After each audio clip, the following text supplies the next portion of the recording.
लाडक्या बहीण योजनेचा जन्म झाला। अनेक लोकांनी त्याला विरोध केला, अनेक लोक कोर्टात गेली, पण तुमचा एकनाथ शिंदे खमक्या भाऊ तिथे बसला होता, त्यामुळे लाडकी बहीण योजना सुरू झाली।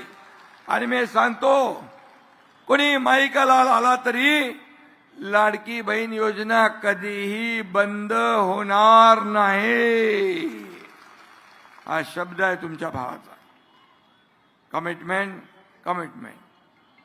एक बार जो मैंने कमिटमेंट कर दी तो फिर मैं खुद की भी नहीं सुनता। हे माझा स्वभाव आहे। एक तर कमिटमेंट करायची नाही, बाळासाहेब सांगायचे आश्वासन देताना 10 नाही 100 वेळा विचार करा, पण दिल्यानंतर माघार नाही। मी त्यांचा सैनिक आहे, त्यांचे विचार घेऊन पुढे चाललोय, याचा मला अभिमान आहे। आणि म्हणून शिवसेनेला एकटी लढते म्हणून कोणी हलक्यात घेऊ नका, शिवसेनेला हलक्यात घेऊ नका। शिवसेना ही बाळासाहेबांच्या विचारांची आहे, हिंदुत्वाच्या विचाराची आहे। एक महाराष्ट्र, एक शिवसेनेचा धनुष्यबाण या महाराष्ट्राचा स्वाभिमान आहे। आणि म्हणून आमची आन बान शान, आमची निशाणी आहे धनुष्यबाण। आणि म्हणून शिवसेनेचा धनुष्यबाण या ठिकाणी जलवा दाखवणार, या ठिकाणी भगवा फडकवणार। इलाका किसका भी हो, धमाका हम ही करेंगे, आपल्याला मी सांगतो। आणि म्हणून कुणी कुणाला कमजोर समजू नये। शेवटी ही जनता जनार्दन सगळं सर्वस्व असते। काही लोक स्वतःला मालक समजतात, मतदारांना नोकर समजतात, पण तुम्ही मालक आहात, आम्ही तुमचे सेवक आहोत। तुम्ही जर ठरवलं तर कुणाला वरती उचलता, ठरवलं तर असं आपटता की परत उठत नाही। त्यामुळे या ठिकाणी माझ्या लाडक्या बहिणी भावांना मी पुन्हा एकदा मनापासून धन्यवाद देतो। आणि लोक म्हणतात पुन्हा तिथं काय ऊन, पण आता मी सांगतो, पुन्हा तिथं शिवसेना ऊन आता ती तुम्हाला ऊन भरून काढायचं आहे। तुम्हाला जी कमतरता आहे ती भरून काढायची आहे। आणि या कात्रजच्या रहिवाशांनी एकदा ठरवलं तर ठरवलं ते करतील।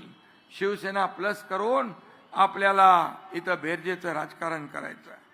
काल नाना कुठे गेला, इकडे आहे प्रमोद नाना, भानगीवर दगडफेक झाली। आमच्या उमेदवार सारिकाताई पवार यांना पण दुखापत झाली का? असलं डरपोक राजकारण करू नका। असल्याने शिवसेनेचे वाघ घाबरणार नाहीत, हे बाळासाहेबांचे वाघ आहेत, शिवसेनेचे वाघ आहेत। आणि या डरपोक धमक्यांना घाबरणारे आमचे शिवसैनिक नाही। आणि या अशा शिवसैनिकांनी आम्ही छातीवर वार घेतलेले आहे, छातीचा कोट केलेला आहे। तुम लढो हम कपडा संभालते वाले शिवसेना आमची नाही। कार्यकर्त्याच्या पुढे जाऊन छातीचा कोट करून पुढे जाणारे नेते आणि पदाधिकारी आणि कार्यकर्ते आमचे आहेत। कार्यकर्त्यांना वाऱ्यावर सोडणारी ही शिवसेना नाही। नगर परिषदेच्या निवडणुकीमध्ये बघितलं, महाविकास आघाडी कुठंच दिसत नव्हती। कार्यकर्त्यांना राम भरोसे सोडून दिलं होतं, त्यांनी पराभव स्वीकारला होता। पण कार्यकर्त्यांच्या मागे उभं राहण्याचं काम हा एकनाथ शिंदे केल्याशिवाय राहणार नाही, हा शब्द मी आपल्याला देतो। शिवसेना हा कार्यकर्त्यांचा पक्ष आहे। इथं कोणी मालक नाही, नोकर नाही, आपण सर्व सहकारी आहोत। मी मुख्यमंत्री होतो तेव्हाही मी कार्यकर्ता म्हणून काम केलं। मी स्वतःला कॉमन मॅन समजायचो। मी आजही कार्यकर्ता म्हणून काम करतो, उद्याही कार्यकर्ता म्हणूनच काम करणार। शेवटी कोणी मंत्री, मुख्यमंत्री, उपमुख्यमंत्री, खासदार, आमदार, महापौर, नगरसेवक यांच्या डोक्यात कधी नेता बनल्याची हवा जाता कामा नये।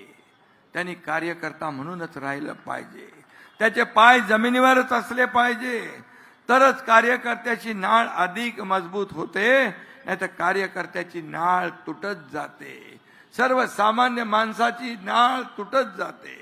आणि म्हणून मी नेहमी सांगतो, कार्यकर्ता बनून, जमिनीवरचा कार्यकर्ता बनून काम करा।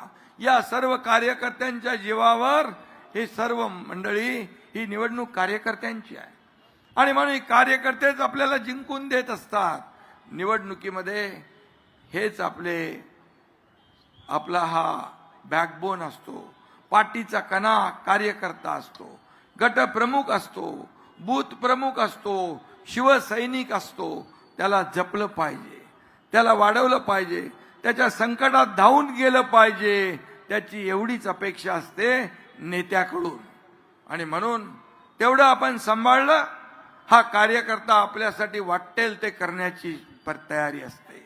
जीवाची पर्वा करत नाही, जीवाची बाजी लावण्याचं काम तो करत असतो. आणि म्हणून कार्यकर्ता मोठा झाला पाहिजे, कार्यकर्त्याला मान सन्मान मिळाला पाहिजे. माझ्या लाडक्या बहिणींना बघा, आता मान सन्मान मिळालाय, त्या आत्मनिर्भर झाल्या, स्वतःच्या सहीने पैसे काढण्याचा अधिकार त्यांना मिळालाय. आणखी एक आम्ही निर्णय घेतला. आपलं पहिलं नावाच्या पुढे वडिलांचं नाव होतं, आता आपल्या नावाच्या पुढे पहिलं आईचं नाव, नंतर वडिलांचं नाव. हा देखील ऐतिहासिक निर्णय आपण आपल्या सरकारने घेतला. अनेक निर्णय घेतले. एसटी मध्ये 50% सवलत, मुलींना उच्च शिक्षण मोफत देण्याचा निर्णय, किती निर्णय घेतले, अनेक निर्णय घेतले. शेतकऱ्यांसाठी निर्णय घेतले, व ज्येष्ठांसाठी निर्णय घेतले, युवकांसाठी निर्णय घेतले. आणि म्हणून लोकाभिमुख कल्याणकारी योजना करणारं हे आमचं सरकार. आणि माझ्याकडे तरी आज नगरविकास मंत्री म्हणून मी आहे.